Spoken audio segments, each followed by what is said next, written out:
Hey guys, Caleb Breyer here, also known as Blitz and Burst, and today I'm joined again by our very own Texas Vieira, Blake Hopper. How's it going, Blake? Going well, Caleb. Thank you for asking. Are you still annoyed that people call you that? I find it hilarious. At first, I was annoyed for like the first 10 times, and then afterwards, I have to accept the fact. You kept it true. The reason why you're here today with me is you won a regional for the first time ever, and I guess so. I had always just like in the back of my mind, I'm like, he's won a regional before, right? No, Nope, that's Ben, two-time champion. That's Ben and Colin. Ben and Colin, but now you have the Houston title all to yourself. Finally. We haven't talked to you since Nationals. I didn't really cover anything after Worlds, but you just want to go over your also fantastic Worlds run, kind of briefly before we go into your team. Okay, well, at Worlds, I got an automatic invite to day 2 due to my top 4 finish at Nationals, and I went 5-2. Only lost to Japanese players who got top 8. It was Moriyama and Hayato Star. I probably butchered that name, but that's his Twitter handle. I lost to those two. They ended up getting top 8. Very good opponents. And then I ended up placing 15th based on resistances. Second place, or the second highest American at the tournament, only behind Wolf Blick, who got, I think 12? 10th or it was very close. That's pretty much, that was my Worlds run in a nutshell. Okay. Well, the importance for the Worlds run for this is just the fact that the team you used to win Houston was so very similar to your Worlds team. So I thought it would be interesting to bring that. Just to recap, your Worlds team was Kangaskhan, Charizard, Rotom-Wash, Cresselia, Landorus, Heatran. Heatran, that's right. Yeah. I was going to say Aegis Slash, but I'm like, no, that's the one thing you almost wanted, but you didn't use. Okay. Right. But that's not why we're here today. We're here today to talk about your regionals team, and so let's just go into that. So obviously the regional championship was like very close to Worlds, so the meta game was almost the same. Close, basically. yeah. It was close. It was our Americanized meta, if you will. Right. So how did you approach like team building for the regional at first? Okay, well, at first I knew right off the bat had to have counters for Chalk, which is the team archetype that was so dominant at Worlds. The top 7 players had a very, very similar Pokemon to Chalk. Or actually, I don't know if it was the top 7. 6 out of the 8, I believe. Yeah, 6 had Kangaskhan, and then 2 Gardevoir. Right. Very, very popular. Kangaskhan, Cresselia, Landorus, Heatran, and Amoonguss is the 5 that makes up Chalk. So I knew I had to have counters for that. I knew I had to have some sort of answer for Amoonguss, Azumarill, Kangaskhan because everybody was using that because it had a very good matchup against Chalk, bar the Amoonguss, so people would just kind of get rid of the Amoonguss and then set up with Azumarill, Amoonguss, Kangaskhan. It also won the Nugget Bridge Invitational. Yes, it did. Yes, so there were a lot of people using it. There were a lot of people that have been using it, doing well with it, so there's a lot of influence from good players using Kangaskhan, Amoonguss, Azumarill. So that was something that I had in the back of my mind. However, I didn't really prepare that much for that archetype. For looking at your team, you kind of just slapped something at the end to make it kind of favorable. In the end result was actually extremely weak to Kangaskhan, Amoonguss, Azumarill. It was almost an auto loss if I didn't play actually perfectly. Other than that, though, those were pretty much the 2 things I really wanted to have answers for, those cores. My original team that I was going to use had Salamence, Pinkelder, Thundurus, and Entei. Those were the 4 I was rotating around, and those have very solid matchups against pretty much both of those archetypes. However, outside of those, the matchups were kind of shaky, and I didn't really like the team, and it didn't flow as well as I wanted it to. Mm-hmm. So I figured I would compromise matchups with Kangaskhan, Amoonguss, Azumarill, and make a team that's good against everything else for general matchups, and that ended up paying dividends as I actually only played. Oh god, let me think. I only played 2 Azumarills, and only one of them had an Amoonguss. Colin did have Amoonguss. I played him in the last round of Swiss. Oh, Colin. And yeah, he hates Amoonguss for some reason. And then I played Aaron. I played Aaron Grubbs, also known as LP Fan on the forums. Mm-hmm. He had Amoonguss, Azumarill, Kangaskhan. However, he didn't actually set up Belly Drum against me in top 4. I guess he didn't recognize the win condition, but I got a little bit lucky.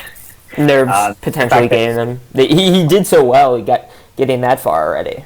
Yeah, top 4 is quite an accomplishment. Yeah. Mm-hmm. But yeah, that's pretty much kind of how I approached team building and like how that actually ended up paying off in the tournament. You were talking about the 4 you had with Salamence and how it had like shaky matchups elsewhere. I do recall we were talking and looking at. Well, I personally was looking at the Mega Swampert Rain archetype.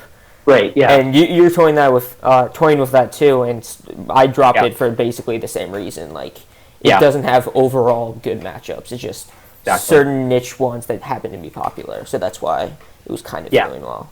So I get why you would want another, a more broad answer to things. And not only that, there's another meta thing that was getting popular in Calm Mind Cresselia. Yes. That you didn't mention. Oh, that's right. I completely forgot to mention that. Mm-hmm. I had so many counters to Calm Mind Cresselia on my team. Yeah, that's why I wanted to mention that. Yeah, I had Life Orb Aegis Slash, even though if they do set up a Calm Mind, Shadow Ball isn't going to be doing as much, but it's still going to do like a crap ton to a +1 Cresselia. Mm-hmm. Just a raw Life Orb Shadow Ball. So I had that. I had Power Punch Kangaskhan, which if I avoided the Key Berry, which they usually have, if I avoided the Key Berry, then I could just kind of smack it with a +2 return, bring it down to red, then activate the Key Berry, and then it's kind of worthless. Mm-hmm. And then I could just double up on it to prevent Moonlights. I had Volcarona, which could set up Quiver Dances, and Bug Buzz, specifically Bug Buzz, not Giga Drain. Not Giga Drain, yes, to keep up with the Calm Minds. And then I had Trick Rotom, which if you trick a Calm Mind Cresselia Choice Scarf, they're kind of screwed if they set up that turn because they literally can't do anything other than Calm Mind. Mm-hmm. So they're literally a sitting duck. Well, I guess a floating duck in this sense. Mm-hmm. So I had so many answers for Calm Mind Crest. And I had Knockoff Landorus. Pretty much every single Pokemon on the team had something to deal with Calm Mind Crest other than my own Cresselia, which couldn't do anything. But like everything else had very solid answers to it. Yeah, you're right. Do you end up facing any Calm Mind Cresselia? I played one that I know of, but he didn't bring it. Evan Bates had it. He said it was Calm Mind afterwards, but he never ended up bringing it. I can imagine why. Yeah. So let's just get into the team now then. We touched upon some of it. Obviously, your Mega's Kangaskhan. Right. I mean, do you even want to talk about Kangaskhan? I actually do want to talk about Kangaskhan. Okay. Kangaskhan is stupid and should not exist. It is so absurdly good. Mm-hmm. It's almost like it. I can't even like put it into words. It is so good. Fake out pressure is probably the best thing I've ever used this format. I don't know why I've been not using Kangaskhan, but Kangaskhan is absolutely amazing. You just kind of send in Kangaskhan against 2 things that are neutrally weak to Kangaskhan, and you pressure them with fake out and return, and you can kind of force some switches and get some power-up punches off on switches. It's really dirty whenever it actually, like, you call switches properly. And even if you don't call switches, like, they take a return. Some counters for Kangaskhan are hardly even counters after they take a return. Like Amoonguss gets below half. It's 2-hit KO by return. Same with Landorus at -1. Same with Thundurus. Same with Kangaskhan. It's so stupid. Like, I've actually had my Sableye die to a Kangaskhan before. They just didn't Mega Evolve and then crit return, and it 1-hit KO'd it. Yeah, I'm not surprised in the slightest. It was obscene. So strong. Yeah. That's all I want to say about Kangaskhan, though. It's really good. Okay. Got it. Oh, noting something we forgot to touch upon earlier in the building of the team, other than the fact that it's so similar to your uh, Worlds team, sorry. You also said you used a similar team in NPA? Right. The Scarf Rotom plus Helping Hand plus Kangaskhan was like the main thing that I took away from my Worlds team. I kept the Cress, but made it bulkier and able to deal with the Moongus better. So I used it against Babytron and MPA, except with Cress, I had a Clefairy in my MPA match. I didn't really like that as much because Cress just overall gives me another Earthquake immunity. It just overall makes my team a lot more flexible. Oh, yeah. And I can deal with things like Conkeldurr, Amoonguss. Opposing Landorus. Opposing Landorus, yeah, exactly. Things that are weak to Psychic and Ice. Also, Salamence is a big one. Salamence was actually the main reason why I changed from Clefairy / Clefable to Cress. Cress was not that helpful in the actual tournament, but I overall tried to take ideas from my Worlds team because I was comfortable with them. Yeah, I mean, being so close to Worlds. Right, yeah. It was like just over a month after Worlds, basically. Yeah, like, I can't team build for crap in this metagame, unfortunately, so I kind of have to just take what I have. And what you had won, so... I mean, I'll take it, but, like, yeah. I wish I could have come up with something very new and creative, like Swampert Kangaskhan, but, like, that wasn't going to happen. Yeah, I toyed with that, too. It was... Ugh. Yeah. Yeah. But, yeah, I mean, if it works, it works. Yeah. So, after Kangaskhan, you had Volcarona. The only interesting thing I took from this is... well, not the only interesting thing. Volk's a very interesting Pokemon, but... it just reminded me so much of 2 formats ago with Top Moth. Yeah, It's like same premise basically. Yeah, actually, right. Top Moth was absolutely amazing in 2013 on the regionals level, at least. This with Kangaskhan Volcarona has very, very similar like traits to Top Moth. Because you also have Wide Guard in the form of Aegis Slash and Intimidate in the form of Landorus. So you kind of split Hitmontop up into 3 much, much better Pokemon. So while the support is kind of widespread across the team, you still overall have weirdly more support for Volcarona, because if there was a Hitmontop over Kangaskhan, like, the team would be somewhat the same. It would just be a team without Kangaskhan, and what's that in this format? I'm kidding, but... Seriously. Yeah. And then you, you opted for Flamethrower over Heatwave? Yes, because I don't like missing, and it OHKOs Aegis Slash and Amoonguss, which is huge, because I just want them gone and off the field. And Helping Hand Flamethrower does so much more damage than a Helping Hand Heatwave at +1. So I could get some surprise KOs. It never actually ended up coming up because I never actually used Cresselia except for 1 game. But at least you never missed. Exactly. I never missed. Always hit. Always KO'd things whenever I needed it to. The spread on Volcarona was kind of a bit weird, actually. The defense made it to where it lived a Rock Slide from Adamant Landorus 100% of the time after an Intimidate from my Landorus. So that's what the defense did. The special defense was actually... Oh god, I can't even remember. I think it was to knock Volcarona into the next damage bracket from special attacks, mainly like Hydro Pump from Rotom. Oh, okay. Yeah, the speed was supposed to be max, but I didn't want to mess around with the Kangaskhan Volcarona speed ties. So, yeah. Yeah, I wanted to be sure I knew which one was going to go first. So I knew 100% Kangaskhan was going to go before Volcarona, before a Quiver Dance. And I figured I'm outrunning all the Landorus. I'm outrunning... Actually, the speed was specifically to outrun my Thundurus from Nationals, which hit 161, and this Volcarona hit 163. So if any Thundurus was to outspeed my Nationals Thundurus, I would outspeed them, which is very silly and kind of worthless. It never actually ended up being that useful, but, like, it was a thing, I guess. It's basically max speed anyway, so, like... Yeah. It was close enough. The fact that I couldn't speed tie opposing Kangaskhan is a little bit annoying, but I faced only 1 max speed Jolly Kangaskhan that I'm aware of. So everything else was like adamant bulky, so I didn't really have to worry about like underspeeding any Kangaskhan's with Volcarona, really. I mean, you'd rather have your Volcarona be slower than opposing Kangaskhan than your own max speed Kangaskhan. Yeah. So that makes exactly. sense. Yes. So yeah, that's pretty much all about Volcarona.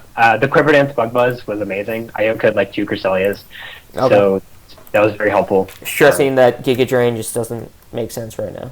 Giga Drain makes sense, but like for this team, whenever I only have one thing to consistently hit Cresselia super effectively with stab with, the form of Aegis Slash, I wanted something else because Cresselia is so good right now. So I wanted to have more counters for that compared to bulky waters, which I didn't really have an issue with. I only wanted Giga Drain once, and it was my first round against a Milotic, and I wanted Bug Buzz every single time I used it, which was about like 3 times. Okay. So Bug Buzz was worth it. I dig it. So your Rotom, it's a very different Rotom. Everyone else just like the standard Rotom-Wash is bulky. Like this plays completely different. Like without bulk investment, Rotom has like no bulk, so you just adapted like it entirely different way. Yeah, Rotom without any bulk investment is practically a paper towel. It's very, very frail, but very, very good. It plays 100% differently, as you mentioned. This set was actually seen by Hayden McTavish at Nationals. I played him. The Rotom was amazing. Ben Irons actually talked to me before Nationals and said that he really, really, really wanted to use Volcarona, Kangaskhan, Scarf Rotom-Wash, and Landorus T with Clefairy. Actually, yeah, he wanted to use this exact team except with Clefairy over Cresselia for Nationals. And it sounded... And why didn't he? I don't know. I guess he just liked Charizard more, but hey, he got, I think it was top 32 with it, and I guess complaining. But like, I don't know. I've heard a lot about Scarf Rotom-Wash, and I tested at Worlds because I was like, I just went in with Scarf Rotom-Wash at Worlds, and it was amazing. I remember you were going to use it at Nationals if Nationals was best of 1, but... Yeah, I was going to use it at Nationals if it was best of 1 because you get so many surprise wins, and that showed very clearly at Regionals. I was able to get so many surprise KOs. Like, against Kangaskhan's and Charizards, their first thing to do is just stay in with Charizard. They'll Solar Beam a Rotom-Wash because they're like, oh, that thing has a Citrus Berry. I'm going to Solar Beam it. And then I just smack them with either Helping Hand Thunderbolt or, like, Fake Out Thunderbolt or Return Thunderbolt, something. Anything that knocks out Charizard is beautiful, and Scarf Rotom-Wash did that really well. Another thing was, actually, I KO'd a few Kangaskhan's with this Rotom because I would be at, like, 60% or even full, and they would just stay in, try and return me, but they'd be at like 30%, and I would KO them with either a Thunderbolt or a Hydro Pump. Yeah, Hydro Pump does so much. Oh yeah, like I KO'd a Kangaskhan for like half, and I knew he was adamant bulky. Like it's very, very, very strong. And I know it does like to certain Amoonguss, it does like 25%. Oh god, I don't even know that. But, it's so don't strong. ask why I know that. Yeah, like Max Timid doesn't seem like it would hit that hard, but most people are used to 4 special attack Calm Rotom. Yes. They're not used to max special attack Timid Rotom Thunderbolt, and that thing hits like a truck. If like you're not prepared for how much damage it's gonna do, you're gonna be like it's gonna raise, your eyebrows are gonna raise. It's very, very strong. Would you say also, HP Ice was worth it? Yes, because I was able to consistently hit Landorus. Okay. Yeah. For like the Charizard Landorus matchup. Exactly. So I had a few Landorus that were hanging on with like 10% because their Assault Vests are like bulkier now. So they were hanging on with like a sliver of health, and I would just send in Rotom, HP Ice, easy, safe, knew I would outspeed, even if they were Scarf. Easy KO, consistent, very helpful. Inversely to that, that's why I think the HP Ice Scarf Rotom wouldn't be as useful, because it's not KOing, it's not one-hit KOing the Landorus, because the Landorus are Assault Vest. But the way you said it, like, to consistently just finish them off. Exactly, I like that. That's the only time I actually used it. Also against Salamence. Salamence was the big one, because I have a Volcarona on my team. I have Volcarona, Kangaskhan, and Landorus T. Those Pokemon, like, bow down to Salamence. It's just like, Salamence decimates them. Alright. And I needed consistent answers for it, so I had Cresselia, Aegis Slash, and Rotom, but Rotom Thunderbolt doesn't do a lot to Salamence, so HP Ice was very helpful. Okay, and you talked about Trick. Like, the other options with Rotom would be, like, Will-O-Wisp and Volt Switch. I don't really see your team needing either anyways. Yeah, I really wanted something to shut down defensive Pokemon, such as Calm Mind Cresselia, Aegis Slash, Gastrodon, Ferrothorn, Amoonguss, just very bulky Pokemon that mainly use support moves. And I really like Trick. It only actually ended up coming in handy a few times, but having it was very nice because if I ever got into a really weird situation, I could always kind of, be tricky about it and get myself out of some weird. All right, you do. I'm not sorry. I'm not sorry for that. You're never sorry. We'll just move along from there. We talked about there's not much to talk about Aegis Slash anyways. No. Wide Guard, Life Orb, hits Wide hard. Guard for Volcarona, plain and simple. We can talk about the spread. Yeah. Actually, real quick about White Guard, it was very helpful. White Guard's amazing for anyone that's questioning White Guard and Aegis Slash. If you have a Volcarona, it's very nice. Also, I could White Guard and Earthquake myself. That actually won me the one game in finals, so I was glad that happened. Yeah, the spread. It was just max HP because Aegis Slash's HP is absolutely like tiny compared to its defense and special defense whenever it's in shield. Oh, yeah. So maxing that out is the most optimal way to go about that. And then put 4 in defense and special defense because that actually puts you into the next bracket for taking damage. And I put 92 speed EVs, which hits 92, oddly enough. Convenient. And that actually outsped every single Aegis Slash I played. I really didn't play that many, but whenever I actually got Aegis Slash versus Aegis Slash, I outsped I think the only one that I actually tried to do that against. So that spread was amazing. The 156 was just dump special attack. Yeah. Honestly, the speed was to outspeed 91 Aegis Slash, which I don't even know. Was that what Angel ran in Nationals, or did he run 92? No, I think it was Toller ran 89 speed. Okay. So I outsped that by 3. So creeping the creep in the creep. Yeah, I really like speed creeping. So. I mean, there's no harm in doing that with Aegis Slash since Yeah. you said you just dumped the special attack anyway. Right, yeah. And with Life Orb, I'm sure it gets the KOs it needs anyways. Yeah, the spread was great. I couldn't complain. Okay. Yeah. Now we're on to Landorus. Yes. You went. All right. The one thing to note: you went Assault Vest with very little bulk. Yeah. Jolly max speed. Right. I was not a firm believer of the spread until I used it at my regional, and I loved it. So. Toller Webb actually gave me this right before Worlds. He made this spread. All credit to him. I have no idea what it does. I didn't either, but the important it thing works. is that it lives HP Ices. That's the important thing. It lives HP Ices, like random Hydro Pumps from Rotoms. It'll just like live things. It won't like tank it, but it'll live. And that's the important thing. Or sorry, survive. Survive. So it'll take hits, and it's jolly max speed because I don't like getting outsped by other Assault Vest Landorus or Span Landorus or anything not Scarf Landorus. And also, Jolly Max Speed makes it to where I outspeed every single Adamant Kangaskhan. Yep. So, and anything that's like barely outspeeding max speed Adamant Kangaskhan, anything that's barely outspeeding it, I outspeed. Oh yeah, I like it. Yeah. Yeah. Also, Speed Rock Slide flinches are fun. Yes, I think, oh god. I don't even know if I went for those. Well, okay, yeah, that's a good thing. That means you weren't like forced into a position into doing so. But like, if you're going like Adamant Assault Vest Landers, I was using Rock Tomb with it instead of Rock Slide, just because at that point you're not outspeeding many things, so there's never a chance to flinch things. Yeah, so. and kind of make up for your lack of speed. So that's kind of smart. But yeah, like I think I only flinched one thing in the tournament. I really like this Landorus. It does what I need it to: be fast, hit hard, be semi-bulky. Have you ever considered Focus Sash instead of Assault Vest? No, I hate Focus Sash Landorus. Okay. I really, I don't think it's bad, but I personally hate it because I don't like, having my item completely and utterly like decimated by Kangaskhan. Yeah. But like it's not bad.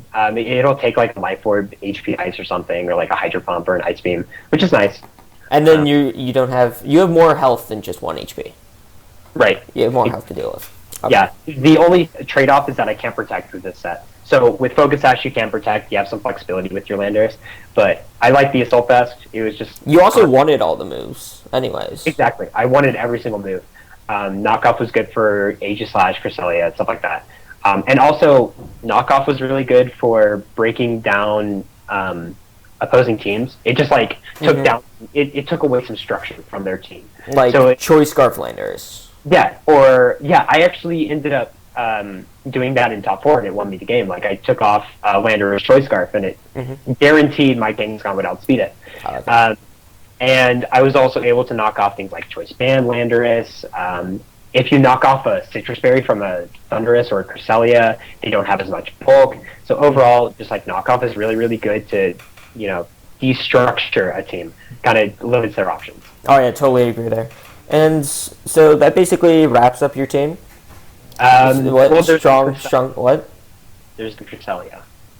No, I thought you only brought 5 mons. Almost. I technically brought the Cresselia to 1 game. Okay, so fine. 6. The Cresselia was mainly there for, I hate to say it, but Azumarill Amoonguss. You at least had to have one answer to it. I had to have something that could at least damage the Azumarill. The important thing to note is that it can skill swap away huge power, which, even though it does limit its damage options, it's still doing a hell of a lot of damage to everything. However, the important thing to note is that it's not nearly outgoing Kangaskhan, and instead it's nearly 2-hitting. So it's doing under half to Kanga, it's doing minimal to Aegis Slash, well not minimal, I would say about like 40% to Aegis Slash. It's doing much less to Rotom, much less to Cress. So if I take away the huge power, it helps a lot. And I can Psychic past the Amoonguss, which is very good for Azumarill. Any damage is good damage. Well, not just Azumarill, Amoonguss, also Amoonguss Kangaskhan, taking away parental bonds. Yeah, the game that I actually brought Cresselia to was against Colin, which was the last round of Swiss. I ended up winning because I took away his Kangaskhan's parental bond turn 1. Cresselia never died, and I think it fired off like so many attacks. So just double Psychics like over and over. Yeah, like a Psychic Colin's Kangaskhan from like 25% with parental bond Psychic. It like, oh god, what else did it do? It did so much damage to his Thundurus. I'm gonna have to have a talk with Colin about that one. It was really good. That does not sound fun. Yeah, it was very dirty. The other very important thing was the fact that I had Helping Hand on Cresselia. Cresselia Rotom was my main answer to Landorus Charizard, if I expected them to lead it. Yeah. I played 1 Charizard Landorus, I believe, but I expected them to not lead it because they had Cresselia Conkeldurr. And I don't know, they decided to go for that instead, and I just led like King Bulk. And like this team had so many options as well for so many archetypes. Like I can see like tons of duos of leads. Like there's no 2 Pokemon that you would lead that don't work together. Right. Typically, my plan of approach was lead Aegis Slash Landorus with Kangaskhan in back. That was my typical plan of approach for things like Kangaskhan, Landorus, typical battle spot, good stuff / chalk. There's like those. If they didn't have a Amoonguss, at least I would need like Landorus, Aegis Slash. The main thing with this team was damaging Kangaskhan. Kangaskhan was very, very annoying if you don't know exactly what you're doing against it every single turn. Because Kangaskhan is such a dominant force in the metagame, you have to know exactly what you're going to do to it. Especially Kangaskhan with redirection. Like your team is a Kangaskhan team without redirection. So like dealing with Kangaskhan teams with redirection is like... Yeah. It's very annoying. I didn't play a lot of those, thankfully. However, I did have a lot of options for it. Mainly Cress, Volcarona, Kanga was very good against those. Same with Landorus. Okay. So, yeah, like, the main thing was dealing with Kangaskhan. That's why I led Aegis Slash Landorus a lot, because I get him to -1 immediately, and I threaten with Life Orb, Flash Cannon, and Superpower. Even if I'm at -1 with Landorus, I intimidate them, Superpower still goes over half, Flash Cannon to 60%. So it was very, very good to lead that. Overall, with playing the team, I tried to make sure I had as many options as possible. Be sure I could switch around a lot. Be sure I could always put on offensive pressure. That is the biggest thing with this team. Putting on offensive pressure. I think I also said the biggest thing was dealing with Kangaskhan. So yeah, that's two big things. They go hand in hand. Two very big things. Like the only bulky thing, like real bulky thing on your team is that Cresselia, and you said you never used it. So like it's a very, very, very aggro offense team. It was, and it worked out for you. It did, because I feel like the main reason is because it's regionals. Like with regionals, if you can go into a best of one and just overpower your opponent with offensive pressure, at least this is how I see it. If you can overpower your opponent with offensive pressure and just like little tiny tricks, mainly the Rotom, like the Scarf being really fast, really hard hitting, have a lot of offensive coverage. If you can like maintain that kind of pressure, it's really, really good in a best of one setting, because you can easily throw people off with speed and abnormal damage. So yeah, that's mainly what the team was geared towards. They'd be like thrown off, but in like a best of 3, they're like, okay, I can regroup. What do I do now? Yeah, and since the team had so many offensive options, I could very, very easily call how people were going to switch and react to the team in best of 3. And that ended up being very, very helpful in a few of my games in best of 3. I could easily just change up leads and threw people off a lot.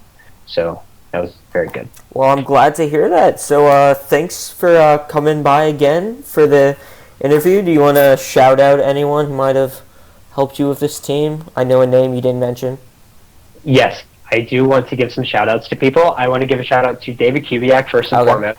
Yes, because he is, for anyone who isn't aware of David Kubiak, you should all go follow him on Twitter. His handle is @DavidKubiak. He's a local Houston player. He is very solid, very offensive, aggro, just like me, in his play style. He won that Kansas regional PC with a Mega Blaze against Gastrodon. Yeah, he did. The kid's crazy. Well, not kid. He's like 23 or 24. He's 26. Oh, wait, is he really? Yes, he's 26. And he hangs out with us. Hey, you know, we play Pokemon. I guess we're playing a children's game. Might as well.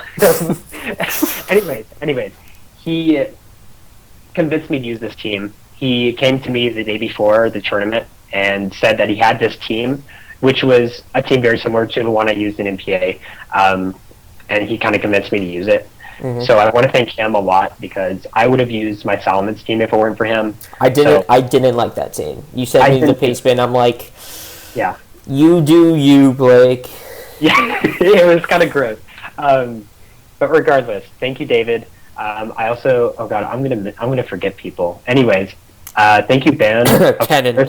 Oh yeah, thank you, Kenan, for actually giving me a place to sleep. Kenan is the most important thing for video game. It really is, I think. Yeah, Kenan allowed that to happen. He housed like 10 people. Thank you to him and his parents for doing that. And also the videos on Twitter were very entertaining with Cedric and Jake. Yes, glad to offer that kind of entertainment. Also, thank you to Ben for letting me sleep on his couch on the way back. And thank you to everyone who I'm really good friends with at Texas for making the weekend great. It was really fun. Dude, thanks to the fans, man. Like, you guys... Oh, yeah, seriously. I had people come up to me and it's like, I don't remember your name, but you're the one who showed me Toller on Boiler Room. I'm like... That's awesome. Thank you. Wow. I was that guy. Yes. Yeah. That's awesome. Yeah, I had a few people come up to me and say, hey, how are you doing? I'm a big fan. It was really weird, because I'm not used to having fans, and I guess due to my recent success, people have taken notice of me, and it was really nice being able to actually talk to people who were genuinely interested in my tournament run, the accomplishments that I've had, and the teams that I've come up with. So it really meant a lot to have people come up to me and say how much they really appreciated my tournament runs and teams that I use. So thank you everyone who did come up and talk to me and showed support on Twitter. It really meant a lot. Yeah, thank you everybody for that. Thanks to you. All right, so that basically wraps up our video. We'll see you again sometime soon if I can round up Jive Time to talk about his regionals top 8 finish at Lancaster. Until next time, I've been Caleb Breyer, Blitz and Burst. I've been Blake Hopper, Bopper. And we'll see you next time. Bye.